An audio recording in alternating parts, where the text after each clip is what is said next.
हाय, hello, नमस्कार. मी आनंदी अभिजित या यूट्यूब चॅनलवरती तुम्हा सर्वांचं पुन्हा एकदा खूप खूप स्वागत. तर आज आपण बनवणार आहोत एकदम हॉटेल स्टाईल रिच ग्रेव्ही होणारा पनीर मसाला. त्यासाठी लागणारं साहित्य आहे कांदा, लसूण, आलं, टोमॅटो आणि खोबरं. तर इथे मी 3 कांदे उभे कापून घेतले, त्यानंतर 7 ते 8 लसणाच्या पाकळ्या, त्यानंतर 1 टोमॅटो कापून घेतलेला आहे. तर आता सुरुवातीला काय करायचं आहे की तव्यावरती कांदा आपल्याला हलकासा भाजून घ्यायचा आहे. जोपर्यंत त्याला लालबुंद किंवा ब्राउनिश कलर येत नाही तोपर्यंत आपल्याला हा भाजून घ्यायचा आहे. तर इथे मी लोखंडी तवा वापरते. तुम्ही जर नॉनस्टिक वगैरे वापराल तर बऱ्यापैकी हा तवा काळा पडतो. त्यापेक्षा तुमच्याकडे लोखंडी तवा असेल तर तुम्ही लोखंडी तव्यावरतीच हलकंसं तेल टाकून कांदा हा व्यवस्थित भाजून घ्यायचा आहे. कांदा भाजल्यानंतर इथे मी तो साईडला काढून घेते. त्यानंतर याच तव्यावरती मी अर्धा खोबरं हे किसून घेतलेलं आहे, ते यामध्ये मी व्यवस्थित भाजून घ्यायचं आहे. लालसर कलर येईपर्यंत भाजून घ्यायचं आहे. तुम्ही हलकंसं तेल वापरलं त्यावरती तरी देखील चालेल. त्यानंतर 7 ते 8 लसणाच्या पाकळ्या देखील यामध्येच भाजून घ्यायच्या आहेत. हे सर्व पदार्थ व्यवस्थित भाजून घेतल्याने भाजीला कलर तर सुरेख येतोच, पण एकदम हॉटेल स्टाईल जी रिच ग्रेव्ही असते तसा थिकनेस तुमच्या ग्रेव्हीला येतो.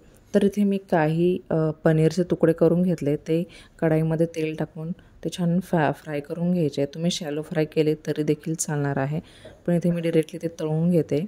तर पनीर हे बाजारातून आणल्यानंतर ते फ्रीजमध्ये लगेच ठेवायचं आहे, किंवा तुम्हाला भाजीला वापरायचं असेल तर शक्यतो अर्धा तास किंवा 15 मिनटं आधी डीप फ्रीज करून घ्यायचं आहे, जेणेकरून तुम्ही जेव्हा त्याचे तुकडे करता तर त्यामध्ये पाणी सुटत नाही आणि तेलामध्ये देखील ते व्यवस्थित तळले जातात आणि ते क्रिस्पी देखील होतात.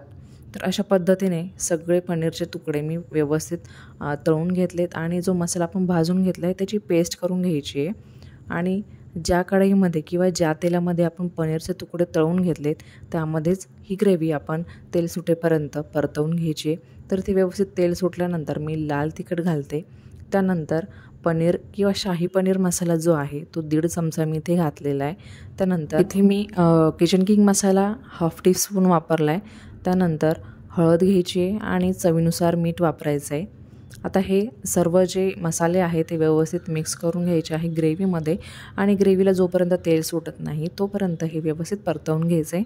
तर इथे बघा व्यवस्थित आपल्या ग्रेव्हीला हे तेल सुटलेलं आहे. आता पनीरचे जे तुकडे आहेत तळून घेतलेले ते यामध्ये मी मिक्स करून घेते आणि एका साईडला मी पाणी हे गरम करायला ठेवलेलं आहे. नेहमी लक्षात ठेवायचं, जेव्हाही तुम्ही हॉटेल स्टाईल किंवा अशी रिच ग्रेव्ही बनवता तेव्हा शक्यतो गरम पाण्याचाच वापर करायचा आहे, जेणेकरून मसाला हा आपला रंग बदलत नाही आणि त्याची टेस्ट देखील एकदम अप्रतिम लागते.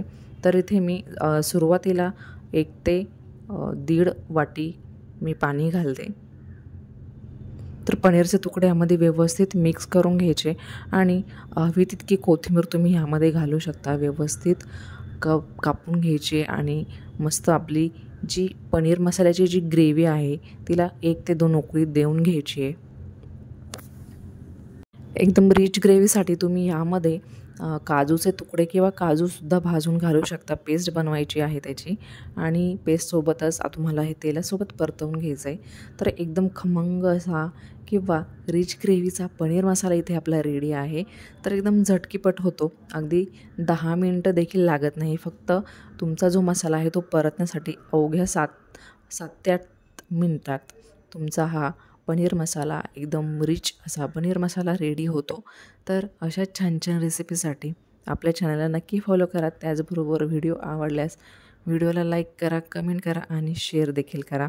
तर भेटूया पुन्हा अशा छान छान रेसिपीसोबत. तोपर्यंत आनंदी राहा आणि हसत राहा.